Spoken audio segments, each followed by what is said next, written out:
Now allow me to introduce myself. I'm your host for this evening, Missy McCullum, and I'm thrilled to be here with you all. Our event promises to be informative and engaging, and I look forward to sharing this experience with you. Without further ado, let's get started. It's my pleasure to introduce our distinguished speaker for the evening, Alison. She received her MLIS from San Jose State University in the spring of 2021 and has been the archivist for Santa Monica Studio, part of Sony PlayStation Studios since November 2021. Prior to her MLIS, Alison enjoyed a successful career in entertainment marketing for 25 years.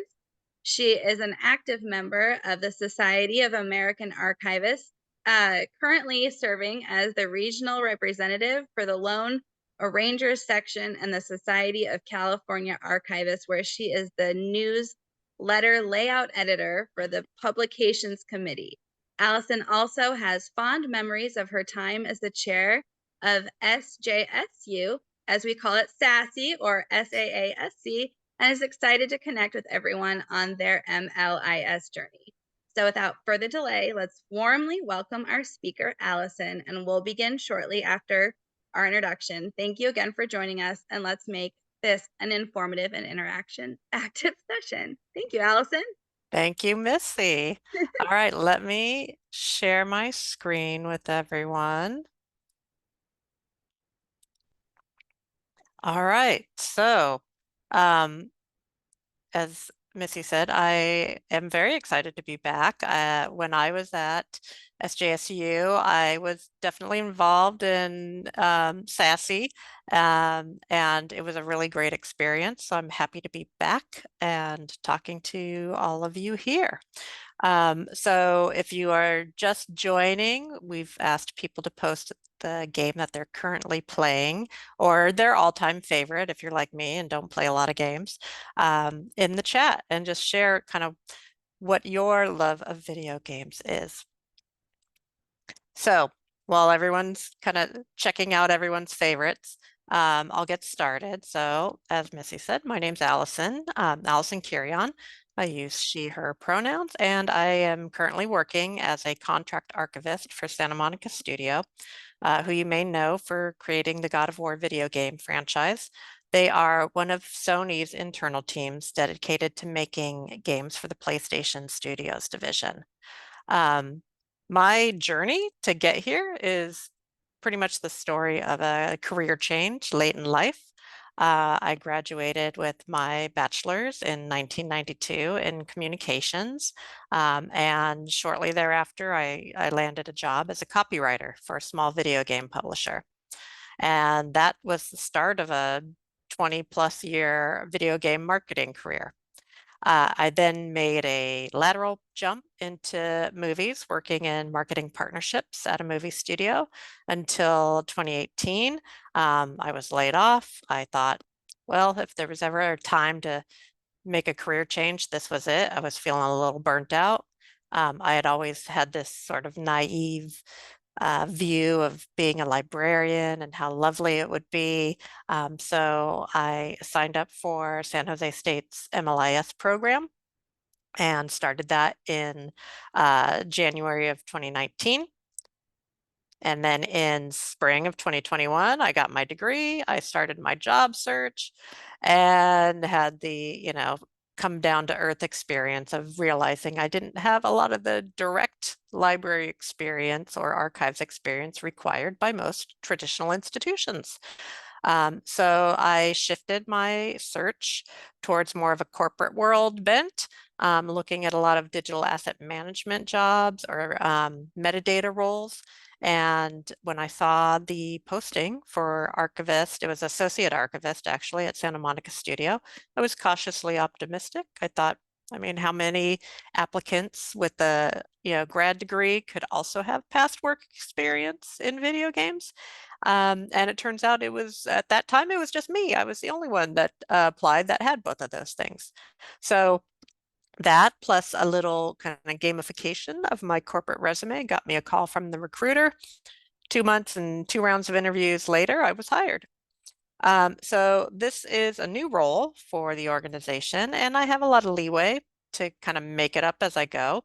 The experience so far has been really great. because I am the only one doing this work, it can be a little tough, but I've been fortunate enough to find a network of people doing archiving or narrative lore keeping work in the video game industry who remind me I am not alone in some of the challenges I face. So big or small, there's a lot of common themes in this particular industry. So talking about corporate game archives, I included this slide because I don't think this is something you're going to readily get in any of your courses at San Jose. So corporate game archives are fairly new. There are some corporate game archivists. There are not a ton of them. It's not that everyone has an archivist if they're a game company or a game developer. And there are very few standards. Everyone kind of does things their own way, just like they kind of make games their own way. Additionally, these archives are not open to the public or to researchers due to the proprietary nature of software development. The primary mission for a corporate game archive is to facilitate product development and intellectual property management. It's all about how do we monetize this stuff that we make. And for companies that have been around for a while, there is a secondary interest in keeping the historical record and rolling that out on big anniversaries. I think Santa Monica Studio, I want to say they're going to have like a big 25-year anniversary soon. So I'm sure I'm going to get pulled into some of those things in terms of finding fun things from the archives to bring out for parties and events. And then kind of the distant future mission that I think is only talked about amongst the archivists is that maybe one day companies will be okay sharing the archives with people who want to actually study games, and will collaborate with some of the museums and academic institutions that facilitate that. The last thing I wanted to point out here is that the collection focus is on the pieces of content that are generated during the development process, not just the final finished public-facing materials. And I'll cover what I mean by this, like what some of those artifacts actually include on a later slide. So I mentioned that this work is relatively new to corporate video game companies. And this is reflected in how different titles are across companies, as well as where that position sits within an organization. So if you're lucky, you'll see a job posting for an archivist, but you could be doing archival work and be called a lore keeper or a content manager or a digital asset manager and so on. And you might report into production, you might report into marketing, IT, maybe franchise management. You'll notice there's no archive or library group for us to slot into, at least not that I've found from talking to other video game archivists out there. The one thing that is consistent with these roles is an emphasis on technical experience, or at least a comfort level for working around tech. One of my colleagues at another video game company said that her job often requires her to be an engineer with library and catalog experience, since there isn't always IT or tech support for the archives. So going into the types of video game development artifacts that are collected in the archive, the content may be unusual, but the formats are all pretty familiar and shouldn't scare anyone in this meeting. The majority of the materials are born digital. There is the occasional ephemera, or the final retail product, or even like a life-size statue of the hero character. But you'll see that the artifacts kind of start up with the text. It could be the initial game concept written up in a PowerPoint. And then once the project is greenlit, the materials build up from there, from text to sketches to 3D models to prototypes to alpha builds and everything in between. And all those pieces, everything on here from the scripts to the design docs to the environments and the video captures and the models, those go through thousands of iterations from start to final. And this doesn't even include like, marketing materials and social media campaigns and promotional products and post-launch awards. So it's an ongoing process, and there's a ton of content being generated, iterated, and deprecated on a daily basis. So you may have noticed that I did not mention anything about the actual game software code on that prior slide. And that is because I do not have anything to do with software preservation. It is really complicated. It's handled by folks with a lot of technical expertise. And that's because it's basically a Pandora's box of rights management, ranging from internal proprietary software and tools, external licensed software, licensed characters or music, or dependencies on gaming hardware or network servers. So you can imagine, even if you have the tools and the software to, spool up some old source code, you may not have the rights to do anything with it.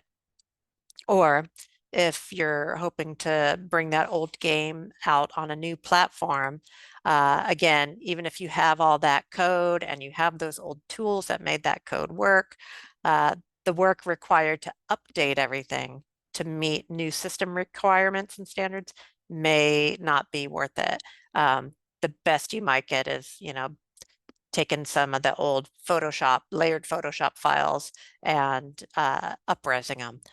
So it's a big kind of, like I said, Pandora's box of what needs to be done to actually preserve that properly, and then how can you make the ROI on that worth your while.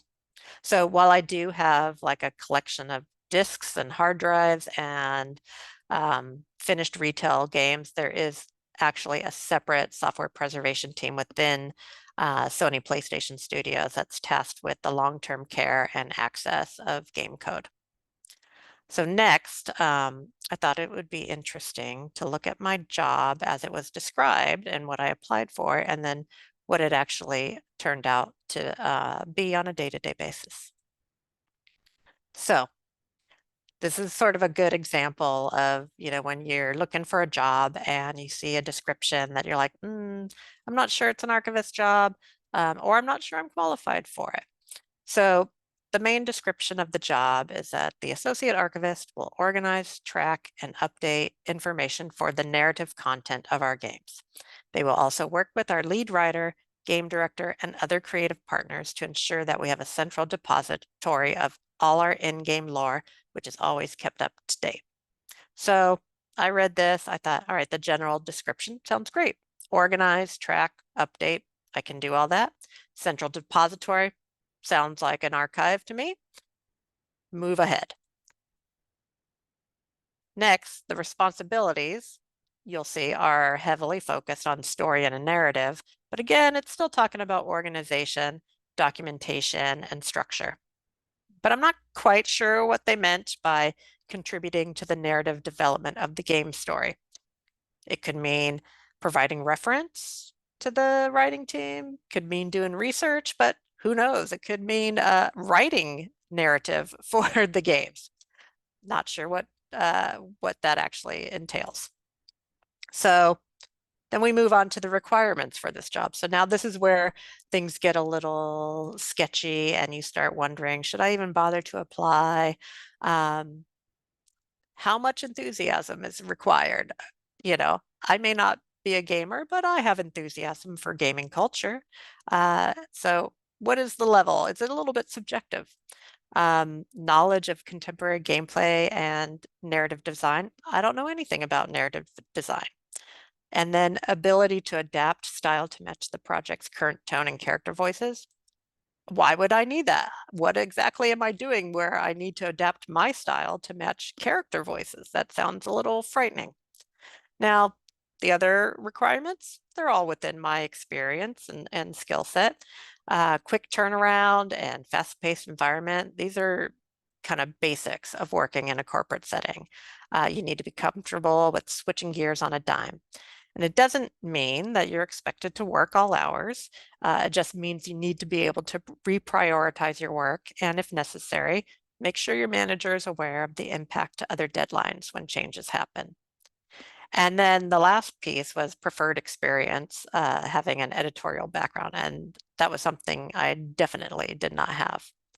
Nevertheless, I applied and I managed to get hired. So how did this job description compare to what I've been doing for the last 18 months?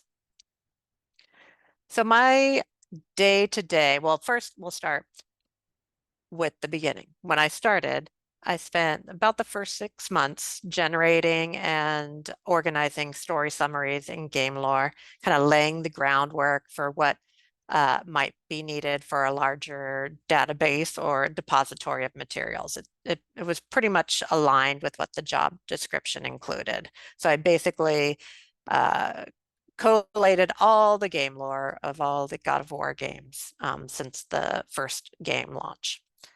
Since that 6 months, my day-to-day has evolved.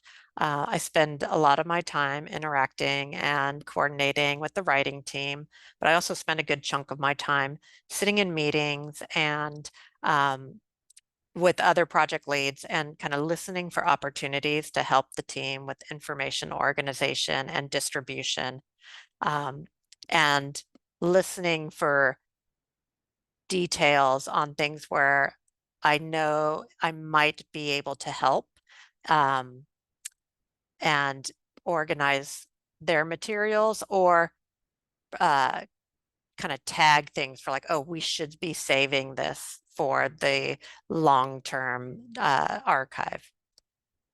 I occasionally get asked to pull assets from previous games for the marketing team or confirm how assets were used in previous games for the writing and design teams. So a lot of reference. And then the team uses collaboration software called Confluence. It's similar to content management software like WordPress. And I help the writing team with the information architecture on their pages. I'll create pages for them, and I help other teams as needed in terms of figuring out how to best organize their pages and keep them relevant and up to date. On a lower priority, I have also inventoried and weeded physical materials that have been saved and set aside for long-term preservation. And that's sort of like a kind of low-hanging fruit project where it's like, okay, I've done the inventory, I've cataloged everything, I've weeded things, I've done a kind of a basic arrangement. Now I need to figure out how to rehouse everything and create a finding aid. But it's been sitting in a closet for so long, no one's in a big rush for that. And then in addition to collaborating with the writing and narrative teams, I also, I'm part of a working group that evaluates and updates the information architecture of the overall project wiki for the team. I basically make myself available to anyone who wants assistance or advice or help on keeping files and assets organized and updated.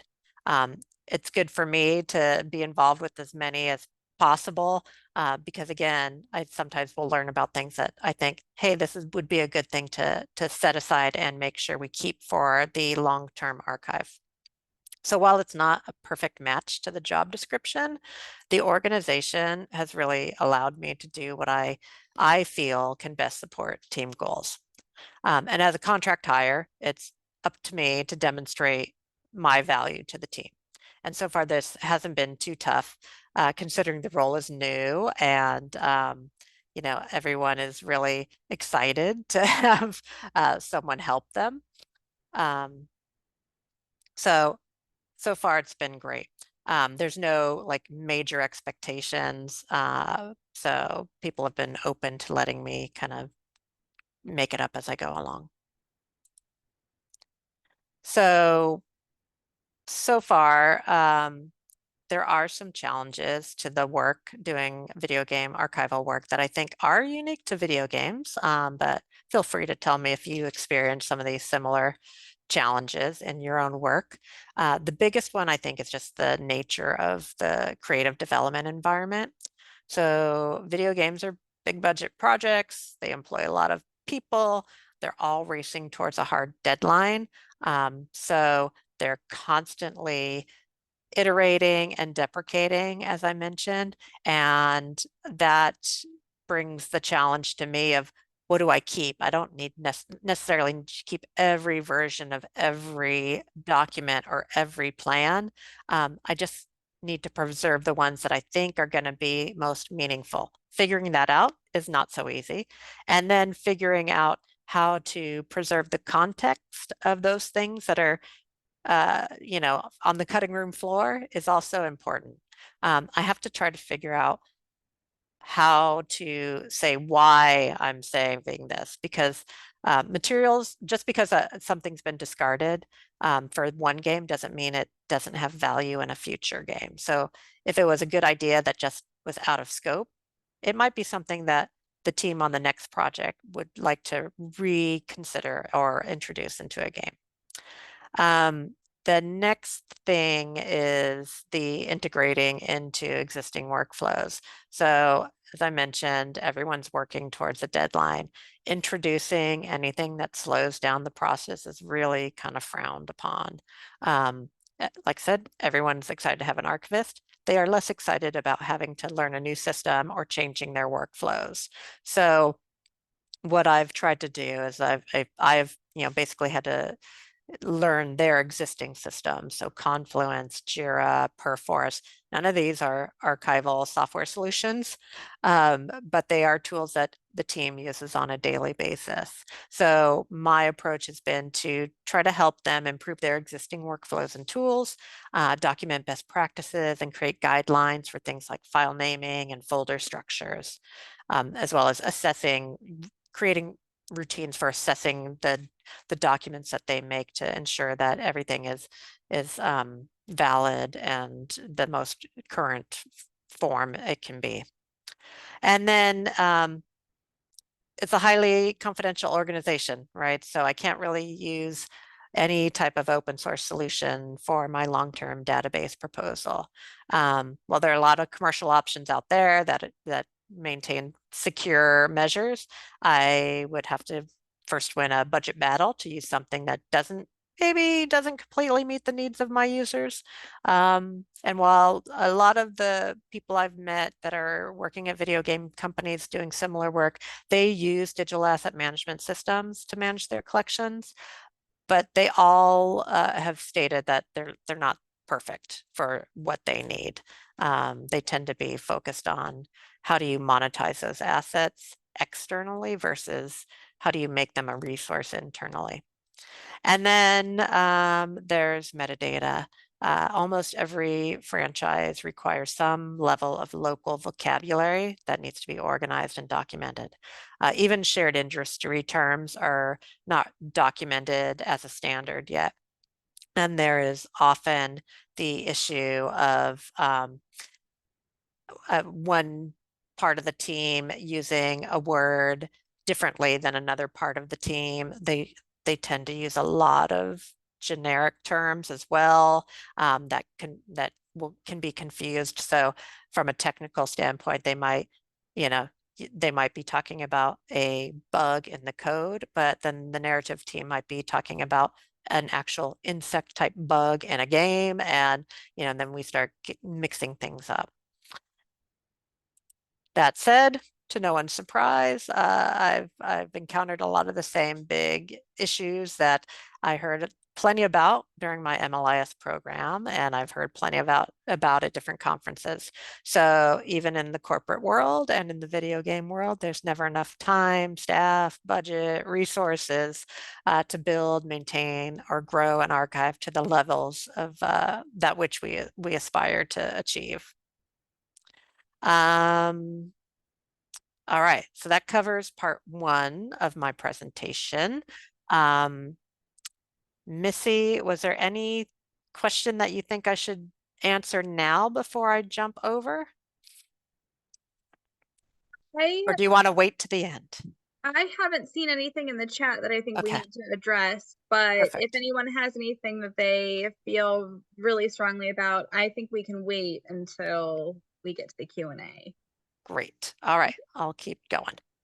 All right, so that covers sort of my job as I experience it right now. So now we'll switch over to some recommendations that I've put together on kind of preparing for and finding a job in video game archiving. It's by no means a guaranteed how-to guide, but this is from my experience, some tips and tools that I hope will work for you. So when I came into the MLIS program, I did not follow a specific pathway. I just picked whatever courses sounded interesting to me because I didn't quite know what I wanted to do. That said, in hindsight, there were definitely courses that have turned out to be very useful to me in my work today.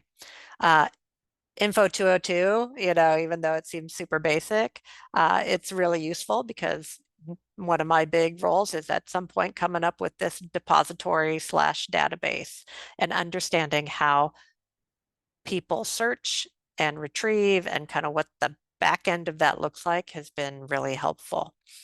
And Info 240, which is basically, HTML and CSS, that has been really helpful to me. I did not have any experience with web design before that I took that class, and I use that almost every day when it comes to making my wiki pages for the team.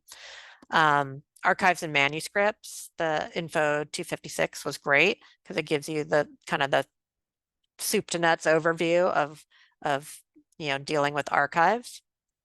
Digitization and digital preservation was really great because even though I don't deal with a lot of digitization, I do deal with digital preservation. And occasionally I will get someone asking me like, hey, what should we do with this printout or these photos that we have that we don't have the digital copy of, and knowing kind of what the guidelines are for like archival quality digitization is super helpful. And in that class, we got to use Content DM. So having that software experience, I think, is very valuable. And vocabulary design, I will say, is one of the hardest classes I took, but I really liked it. And it has given me the tools I need as I think about that local controlled vocabulary that I need to build for the long-term organization. A couple classes definitely helped me figure out how to demonstrate my value. Info 210 and 250 were great in terms of helping me understand how to conduct like a successful reference interview, helping people figure out what they need and how to introduce and teach new workflows to people. Between those two classes, like I've used a lot of the skills and the tools that I learned from those classes. And then any class I took that gave me access to software was great for my resume. So in Info 220, we had a project where we could use Omeka. Info 246, we got to use Tableau quite a bit. And then if you have never thought about your personal brand or you've never made a LinkedIn profile, Info 281 is a great way to force you to do that. I did have a LinkedIn profile before I took that class, but it definitely helped me to refine it. And it's actually a great class for kind of boosting your self-esteem.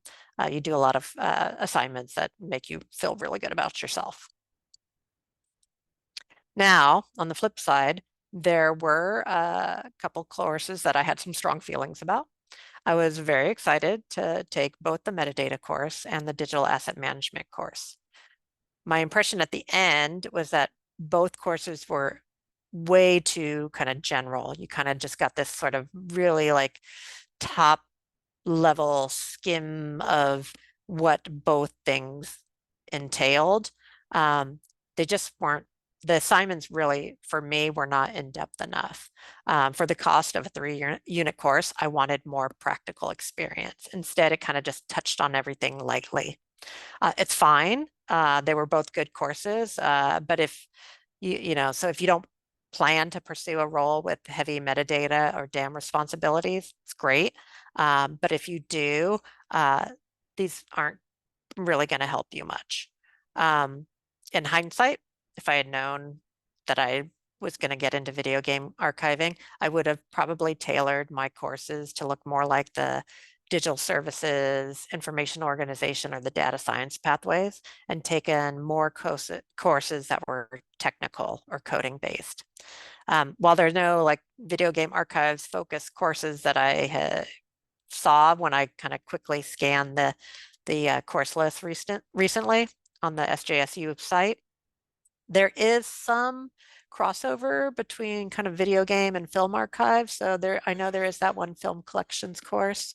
And as a business archive, I would think the enterprise content management course is a good comp for what you might expect working in a business environment.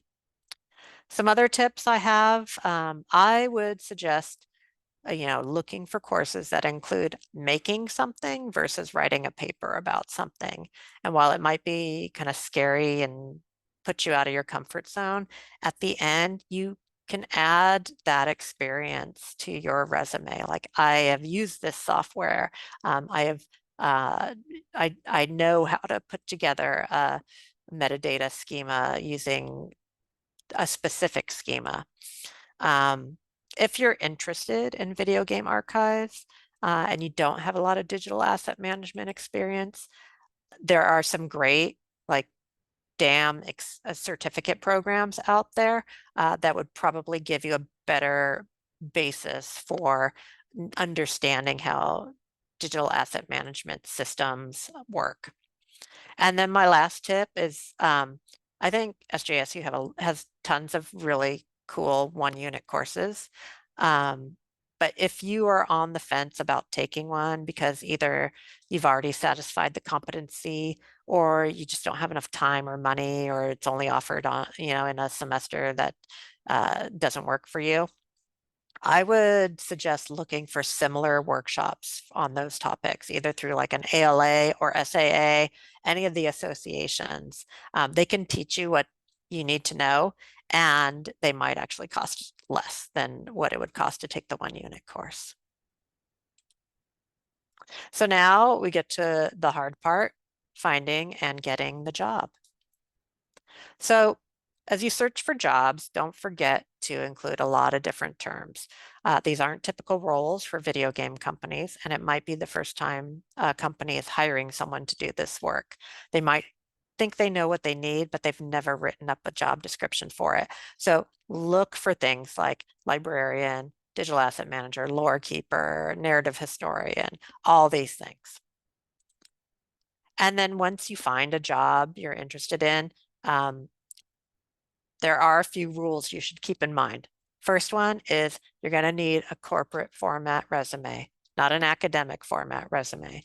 That means you need some sort of like objective or summary statement at the top, which every time I did a resume review with someone in an academic role or a museum role, they told me, get rid of that objective statement, get rid of that objective statement. And then I would talk to someone in a corporate job. They're like, I think you need an objective statement at the top. So just know now, like, you will need 2 different resumes depending on how broad your search is.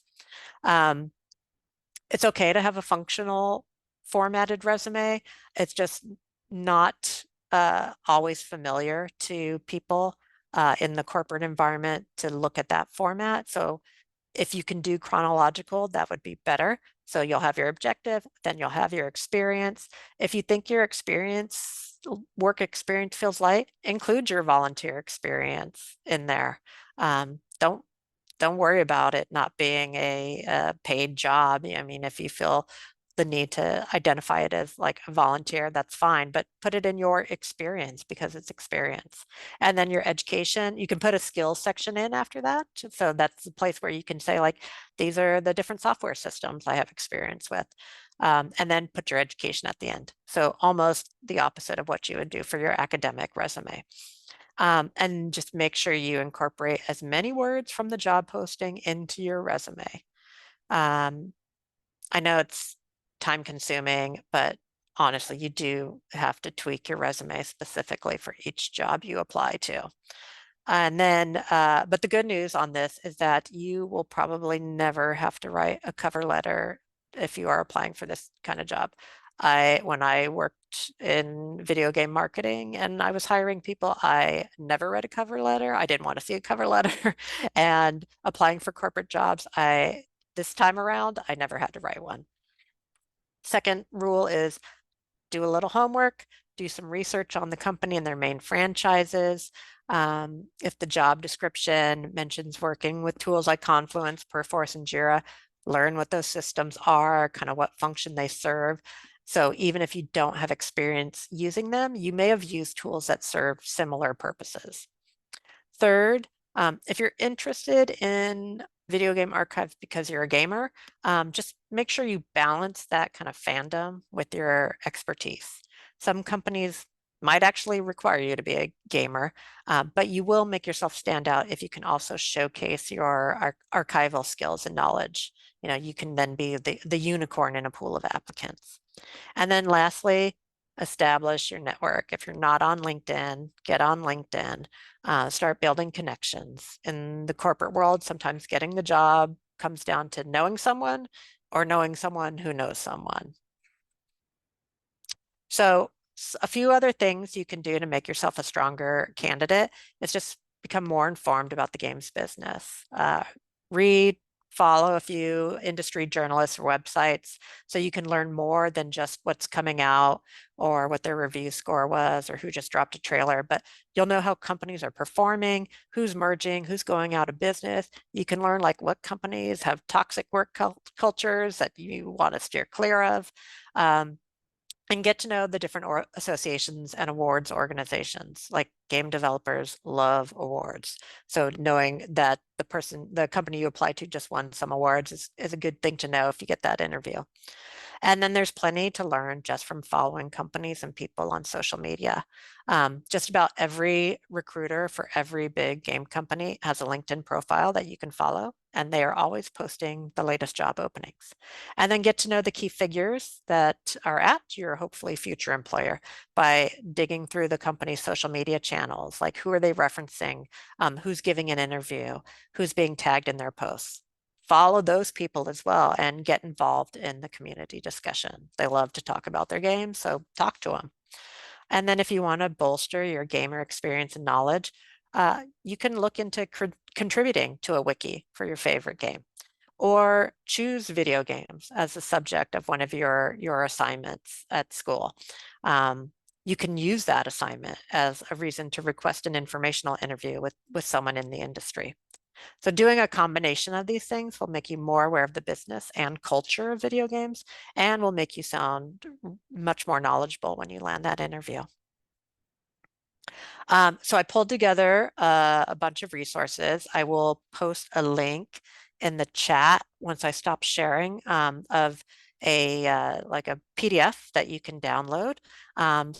So basically this page is a bunch of resources of game industry and development news, some of the different associations and awards. Again, not exhaustive, just kind of what I pulled together. If you don't know much about the video game development process, this article on this page is actually really interesting. Well, it's an academic article. They did survey video game creators who talk about the process. So just look for the creator's input if you read that article. There has been some work from on taxonomies and best practices for collecting video game artifacts from an academic side. And then on the commercial side, there's an agency that's also specializes in game taxonomies and metadata, mostly as it relates to kind of marketing, retail, and even consumer sentiment tracking. And then on this slide, this is my final slide before Q&A. Basically, here are my key takeaways. Definitely use social media to your advantage. Be aware of the commonly used software and scripting languages. When you do your search, search for different terms for those archivist adjacent roles. Fandom is a great place to see if the franchise you are interested in has a wiki. Get comfortable with technology. You don't have to be a tech whiz. Just don't be afraid to, experiment and fail. Try to, choose video game focused topics for your class projects just to kind of really get yourself in that mindset. And then remember to edit your resume and your communication to appeal to corporate culture. So example, if you made a LibGuide for one of your projects, refer to it as a wiki. Like no one will know what you're talking about if you said you made a LibGuide. If you've used WordPress, you pretty much can compare that to Confluence. So there are some parallels. You just need to sort of translate it into video game industry speak. So that is my last slide. I will stop sharing. And I will find that deck or that PDF and share that link with you.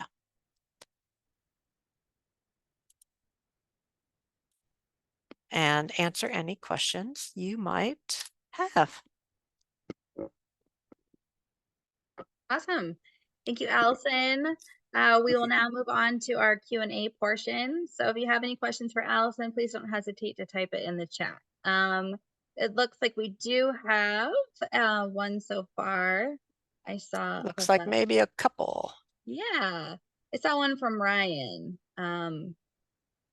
Let's start with that.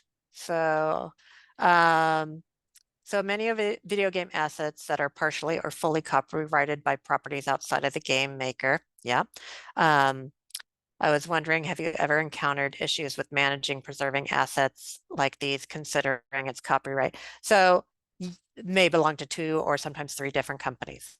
So yes and no. So in terms of what I collect and manage, this is not necessarily a problem. It's not a problem to archive it and keep it as part of the archive. It's more of a problem to reuse it, right? So if, for instance, you want to monetize that in the future and you don't have the rights to it, then you have to go get the rights again. So it's okay to say these were the things that went into making the game. You just can't necessarily say, and now we're going to use them again without getting the rights and paying license fees. So it is a problem when it comes to software preservation, but again, I think it's something where it just needs to be tracked, and legal will do a good job of tracking that stuff for you, letting you know, this is when that license ended, or this license was specifically for this format and it can't be used for anything else. So hopefully that answers that question, but Ryan, feel free to ask a follow-up if that did not. And then Sarah asked, could emulation play a preservation role, especially for older content? Yes. Again, this is more, if you think about it being a business archive, it plays the role of, oh, hey, what did that gameplay look like? We're trying to remember if we did this before or not. It would be part of a like research and development. It would answer a research and development question. It would not play a role really in preservation because the code, well, I take that back. It could play a role in preservation, but not as kind of fully featured as a corporate archives and software preservation team would want. They don't want to just emulate the software when it comes to corporate archive. They want to be able to rebuild and port that onto a new system, and minimize the amount of new work that has to be done. So there's to some extent, it plays a role, but not as big as it might in like an academic library or collection. And again, Sarah, if that doesn't answer your question, put a follow-up in there. All right. Would I be able to tell you what the starting income is for these types of jobs? I haven't asked too many of my colleagues kind of where they're at. I'm going to say it's corporate, so I think that helps. I would say probably, depending on the size of the company, you're looking at, I'm probably like a minimum of 60,000 a year on up. So I don't know. I don't know if that's good or bad. You tell me. I feel like it's definitely better than a lot of the academic jobs that I applied for. I mean, I am paid hourly, but certainly the hourly rate that I was getting offered for corporate jobs was above and beyond what I was getting offered for academic jobs. So are these jobs locked into contract? Monique asked. Not always. Most of the people I know that are at like Blizzard and Activision and Microsoft, they are full-time, permanent. I do occasionally see contract where I think Riot is also, they're full-time permanent people.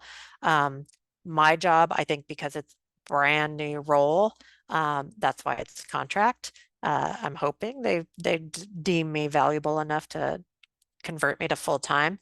I think in fact, Microsoft had just posted a Mojang job that was contract. So it's either, one or the other. Like my job started as a 1-year contract, and I was extended for 6 months, and then I was about to take a different contract job elsewhere, and they offered me a 2-year extension after that. So, uh, you know, depends on the company, depends on how long they've had archivists. Yes, thank you, Sam. We're all looking forward to more Dad of Boy. Nancy. I have any issues with age or them wanting to be a hardcore gamer? I did not have issues with either with this job, especially only because I think my past experience in video games was enough. Like what I was doing did not require me to be a gamer. And on the age front, it's a Sony, or at least Santa Monica Studio so far, like it's such a wide range. Like I've been so impressed with the corporate culture. And I've worked at a lot of different places. They don't seem to have any issues hiring people of varying ages and gamer enthusiasm and whatnot. There are some companies, video game companies, that are not terribly friendly to people of certain ages or genders, but Sony is not one of them from my experience. And that's kind of where the tip that I had about kind of following gaming industry news, that will tell you very quickly when there are toxic work cultures out there and companies you want to avoid. They're not all like that. So, and I've, like I said, I've worked in video games for a long time, and I would say it was more toxic at the movie studio I worked at than it ever was in video games. So don't let it deter you. And in fact, they're probably, like, I would say, look at the Santa Monica studio, or even like the Sony PlayStation studio job openings, because there's probably a lot of sound openings that you might be interested in, if not archives. Okay, in New England, there are fewer game studios than on the West Coast. But as long as there are studios, should I be confident that there could also be video game archivist positions in places such as Massachusetts? Yes, you should be confident, and you should also keep in mind that not every video game company will require you to be in office.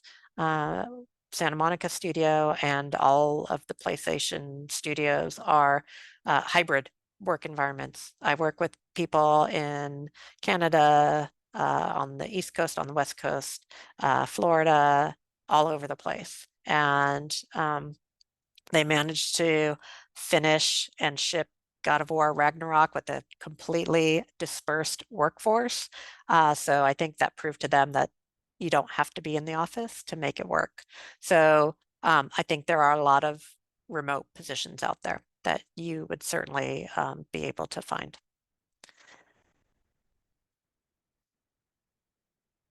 All right. So again, yeah, Monique, is it 100% in office, or is there some remote flexibility? Just depends on the company. Like I said, Sony is totally hybrid. I go in if I feel like I need to, but there are some people that only come in, for like a game launch party, and then they're never in the office again. Um, mm, mm, mm. Yeah, so, definitely anyone that has interest in any like entertainment, post-production, it actually could be a good way to um, get into a video game company and then start introducing some archival processes into the mix, because they don't have them. You know, I'm sorting through shared folders and digging through things just to see what's available and what's worth saving. Any other questions from anyone? Did I miss anyone? Feel free to repost in the chat, or I don't know if you can unmute yourself. I'm glad you enjoyed the presentation. You can, you are all welcome to connect with me on LinkedIn. I put it in the PDF download as well. I am happy to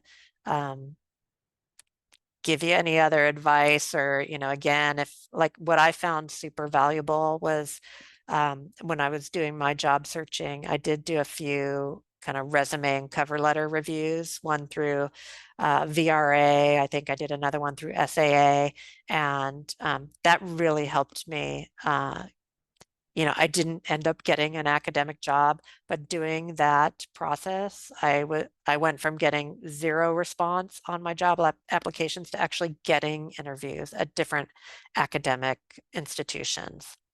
All right, I see a question.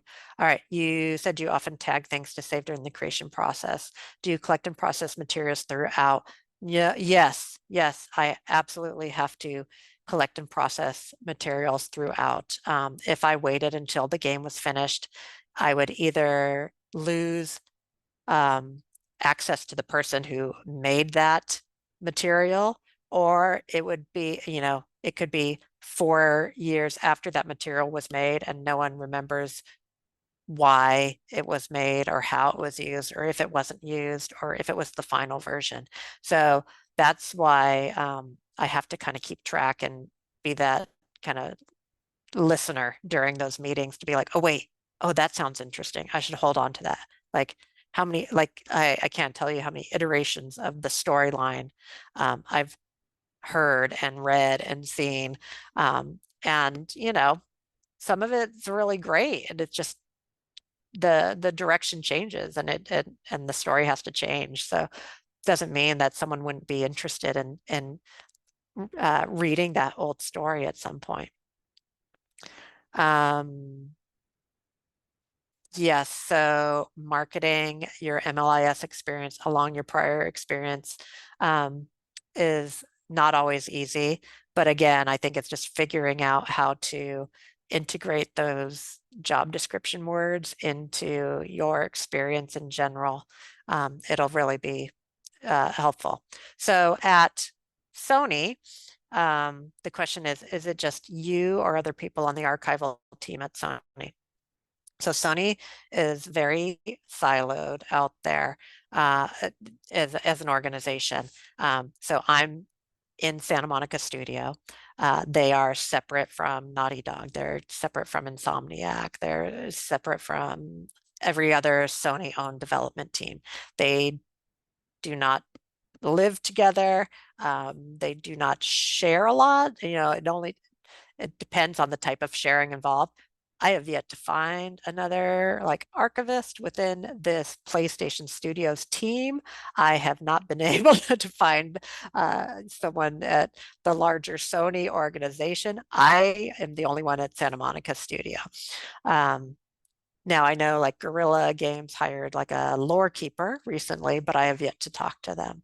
So yeah, it's just me by myself, and maybe there's others out there. I gotta believe there's people at Sony Pictures and television, but I have no idea how to find them.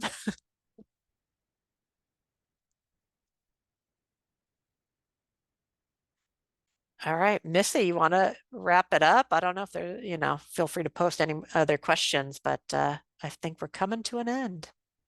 Yeah. We have, let's see, we have one last question, it looks like, from Kat. Hi, Kat. Yes, so the pace of work is super manageable. The work-life balance is great. I mean, I do get a little bored sometimes working from home, but it makes work-life balance fantastic. And as I mentioned, because it's a new role, I'm kind of on my own. They just trust me to, do what I need to do and not wait for someone to tell me what to do. Um, it's super manageable. Like every once in a while, I'm like, oh my gosh, like I just remembered I had to do something like this week. I'm like, okay, tomorrow I need to like buckle down and, do that like spreadsheet work that I've been promising. But for the most part, I create the pace, and it's hard or as comfortable as I make it.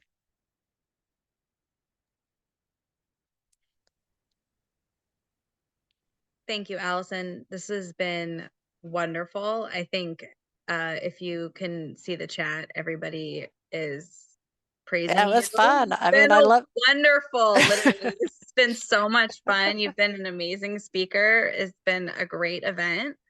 Yeah, Um, I love sharing this stuff because, I was scared and nervous when I decided to make this big change. And I know, it's not easy and it's not fun. So, you Well, know, we I'm very happy to much help. appreciate. Thank you so much for being here and in making this super fun. And thank you. And I also want to thank everybody that joined us too. And I'm gonna let you all go because it's 6:30. But before we conclude, I want to thank you all for being here and actively participating. Your encouragement has been awesome. And I just want to remind everybody that we also have another event coming up on Thursday, November 16th at 5:30 p.m. It's a wrap-up event for our ongoing scavenger hunt. So if you're doing that, please join us for that if you can. Keep an eye out on the chat. We're going to share a Zoom link for that as well. So in the meantime, please stay connected with us and don't hesitate to reach out if you have any questions or suggestions.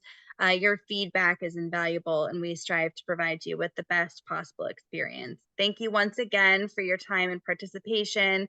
Have a wonderful evening, and we look forward to seeing you again. Thank you all very much for joining us. And thank Thanks, you, everyone. Allison. Thank you guys. Bye, everybody. Bye.